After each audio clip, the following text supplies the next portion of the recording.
Brad Garlinghouse, the legend. We got a brand new clip from Brad talking about the Clarity Act and where we are right now and what needs to happen for this to get over the finish line. Grayscale has also posted some new information about XRP being the second most asked by their institutional clients. I'm probably behind Bitcoin, I would imagine. We also have a ton of new information around XRP and institutional adoption of XRP. We're also going to look at some CBDC development.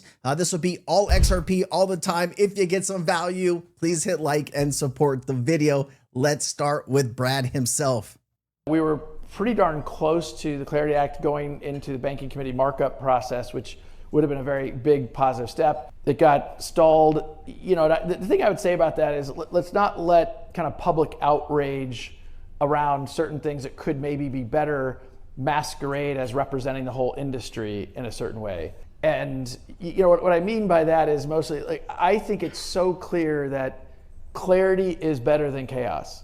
And the Clarity Act as written, it's not perfect. If anybody in here has ever seen a perfect piece of legislation, like, you know, there's things I don't love about it, but let's not let perfection get in the way of progress. Ripple has been a big advocate of kind of pushing that through because of our journey. We got sued by the SEC, had a very painful 4 years. And although we have that clarity, a federal judge ruled in our case that XRP is not a security. That's clarity. The industry does not have clarity. And whether we like it or not, the fortunes of Ripple kind of rise and fall a little bit on the fortunes of the crypto industry. Yeah.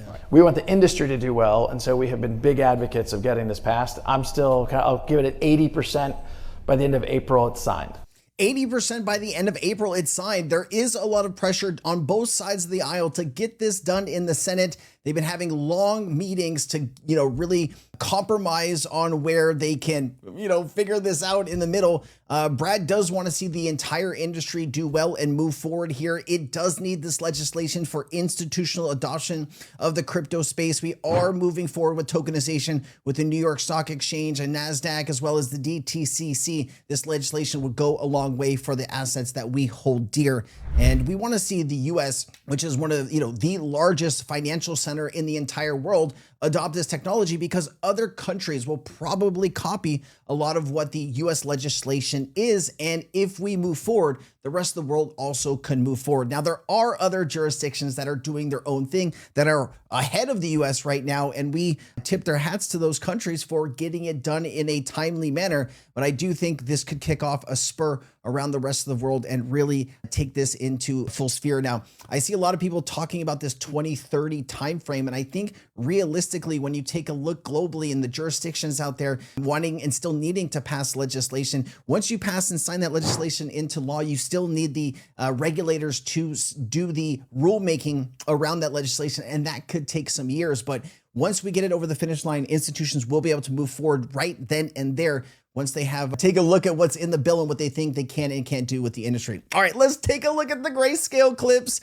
This is, I'm going to mess this up. Rahania Sharif Akara. Damn, Askara. That is a hard name to pronounce. I do apologize. Head of product and research at Grayscale on the XRP Community Day. I haven't seen this yet, so I'm going to play it for you. Let's go. And the sales team was just telling me that, anecdotally, advisors are constantly asked by their clients about XRP. And in some cases, it's the second most talked about asset in this community behind Bitcoin. We have a strong, vibrant community. I think it generally, from a blockchain and crypto perspective, there's a lot of cases where product market fit has kind of lagged the price sentiment and the narrative. We think that that's going to change over time. Battle-tested blockchain that has a real opportunity to capture market share as we see the proliferation of these use cases. And ultimately, I think a lot of the excitement comes just from the demand. So, as we talk to investors around the country, enthusiasts, stakeholders, it's one of the broadest communities, and there are a lot of diehard fans. And the sales team was just telling me that, anecdotally, advisors are constantly asked by their clients about XRP. And in some cases, it's the second most talked about asset in this community behind Bitcoin. Was that on repeat or something? Did I miss it, or did she just kind of repeat what she wanted to get across there? I think it is really important to understand that there is a great community behind the XRP ledger. people that want to learn, that want to grow, that know this asset can do great things. She said it right there. It is a battle-tested blockchain. I've seen a lot of conversation about new blockchains coming in on X, and they're better and faster than the XRP ledger, and they're gonna, kill this and kill that. You need institutional adoption. You need institutions that are willing to use your technology, and that doesn't come with you have a faster blockchain, right? When you can settle something in 3 to 5 seconds, what are you really speeding up there? Maybe you can settle it in 1 second. Is that really going to make a difference? You can still do that transaction in a millisecond, but the settlement of that transaction usually doesn't happen until the next day or the day after. And so even if you could do it a second faster, it's not going to make a huge deal. What's really important is countries and institutions that have tested your technology and feel comfortable with the company that is pushing a lot of the technology stack behind the scenes. And that has been Ripple from day one. When you hear Ripple talking with BlackRock or Franklin Templeton or MasterCard, I mean, these are some of the biggest names globally of any financial institution or payment networks that there is. And when you have those types of partnerships and that type of collaboration, you can't just recreate a new technology and have 13 years of development, right? That is something special that you can't recreate in a day or in a month or even in a year. And I think that's what some of the maybe KEDA people and KEDA network are missing. Yes, the blockchain is faster, and yes, it has some more advantages, but you're missing the bigger picture here, right? You can have this great technology, but if nobody uses it, who cares, right? All right, let's keep it going here. Grayscale has also mentioned a few other things about XRP. Grayscale launched the first US XRP trust, explicitly positioning it as a step forward for spot XRP ETF, signaling confidence that XRP has potential long-term value for investors. Company representatives have confirmed on multiple occasions that XRP ETF remains on their roadmap, and they are proud to eventually bring XRP alongside other altcoin ETFs once regulatory timing allows. Grayscale has continued to amend and refine its spot XRP ETF filings, which commentary notes as a sign of growing institutional demand and desire to improve NAV accuracy and XRP exposure. So a lot of things here, happening with Grayscale around XRP. I'd love to see what this is going to look like over the next 6 to 12 months. Now, this is a good clip here. Growing institutional use, leading financial institutions, including Santander, Bank of America, SBI Holdings, use or test XRP-powered infrastructure for cross-border settlement. Some governments are exploring the XRP ledger for official payment solutions. Now, this was pulled out of the Talks.R 21 shares kind of report about their XRP ETF. It's a fact sheet. As you can see the date here, December 31st, 2025, and that clip is pulled right out of this. So this is what 21 shares is sharing with their clients that are buying these types of products. And so it's really nice to kind of see them confirming something that we already knew was there.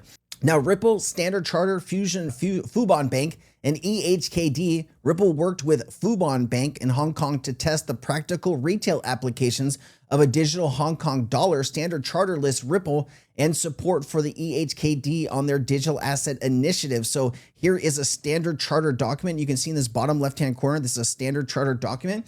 And this does talk about the EHKD as well as some other initiatives that they're working on. It talks about access, custody, execution, tokenization, and interoperability. And you can see like there was different pilots, partiers here. You also have a little stuff happening with the ENCY, Zodia Custody, Viat, Zodia Markets, Ripple. And there is some connections with Zodia and Ripple too, if memory does serve me. And this talks about BIS Project Agora, HKAMA. And so there's different projects that this is Project Agora, Project Ensemble, MAS, Project Guardian, UK Finance, Global Blockchain Business Council, Institute of International Finance, Global Financial Markets Association, and Libra Diem. So a lot of things being tested here in Hong Kong. I would imagine you're going to see some announcements this year as some of this stuff does move forward from pilot to actual real world use case. Now, Monex Group is going all in on XRP and Solana in 2026. Staking revenue, Solana staking is now a new major revenue,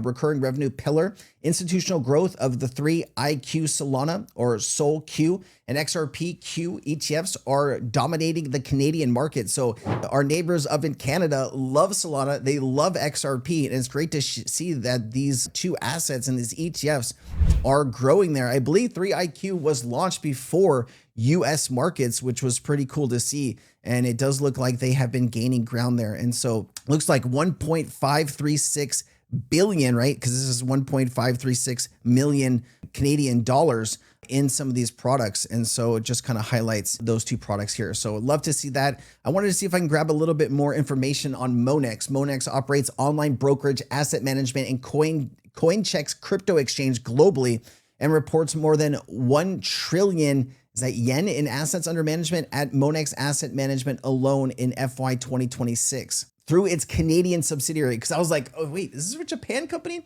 Across the broader group, Monex Securities in Japan reached around 10 trillion yen in assets under custody in late 2025 through its Canadian subsidiary 3IQ. Monex oversaw 1.5 to 1.65 billion Canadian dollar digital assets under management at the end of 2025. So love to see that it's going to continue to grow, but interesting to see a Japanese company and their subsidiary launching these products in Canada, right? Love to see that. All right. And then Rob Cunningham did have this post. I wanted to go through some of this with you. I thought that it was important enough that you need to know this. So if global banks move from managing 50 fiat liquidity corridors to single interoperable ISO 20022 align bridge asset on DLT rails, what efficiency gains emerge in time, cost, and risk? Today's cross-border banking model is built on correspondent banking, Nostro Vostro accounts. This is where up to $27 trillion is locked up. I mean, that's the high number. It could be anywhere from 15 to 27 trillion.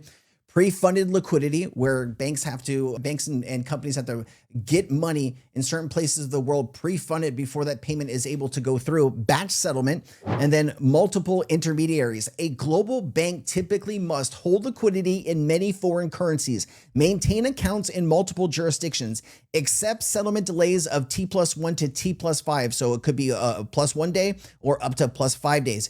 Bear volatility risk during settlement windows, pay multiple intermediary fees. So sometimes if a payment does take a little bit more time and that currency does fluctuate the wrong way, you might have to even send a second payment. And it's what's up to 6% of international transactions fail in this current system. So imagine how many tens of millions, hundreds of millions, or billions of dollars end up failing in payments that are sent almost every single day. And it does talk about, bearing the FX volatility risk. Imagine being able to send that money instantaneously and not having to worry about some of this. The great thing is when you're sending these payments, sometimes you don't know how much the fees are going to be. Can you imagine sending $1 million payment? You don't quite know what the fees are going to be. Now, fast forward to this newer technology where before you send the payment, you get a quote saying, this is how much it's going to cost you.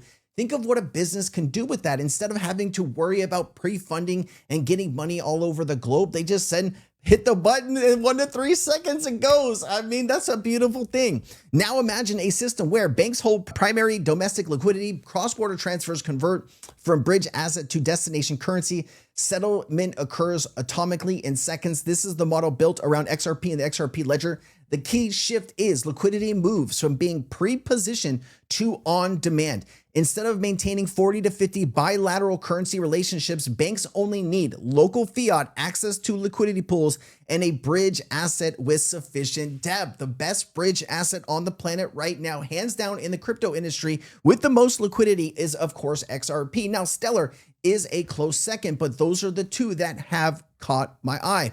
How common sense wins. Bridge liquidity into pre-funding, 20 to 60% reduction in capital tied up in payment rails is plausible. Return on capital improves materially. Reduced need for reconciliation teams, messaging layers, manual exception handling, 30 to 7 reduction in operational processing cost. Real-time conversion reduces hedging costs. Now, look at some of these things, right? Now, if you have some of these larger banks and corporations, they have tens of thousands of people working for them all over the world.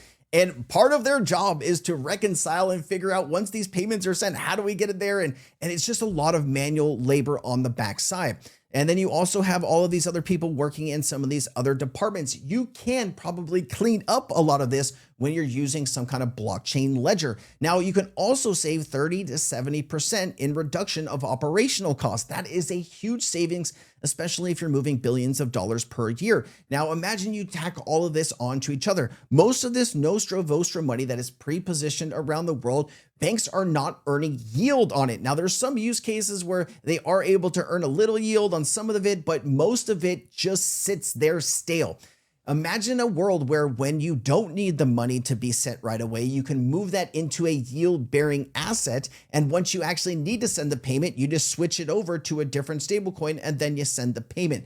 That's a new world where banks are going to be able to make hundreds of billions of dollars collectively per year by using this new technology. That is not a small amount of money.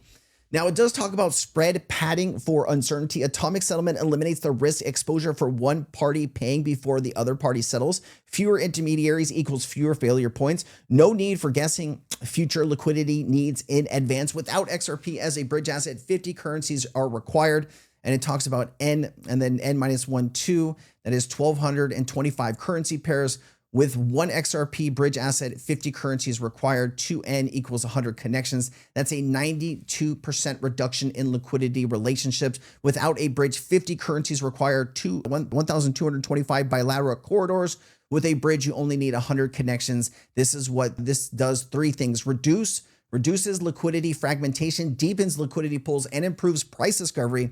Liquidity correlation lowers volatility over time, a self-reinforcing loop. This is the core engineering argument for XRP adoption. And so the big picture: money is information about value. The faster and more truthfully information moves, the less opportunity exists for hidden extraction. Efficiency compresses arbitrage that demands on delay or opacity. And the settlement approaches real-time. Profit shifts from friction to service. Critical to know: the largest gain for tier 1 banks is not transaction fees, it's balance sheet compression.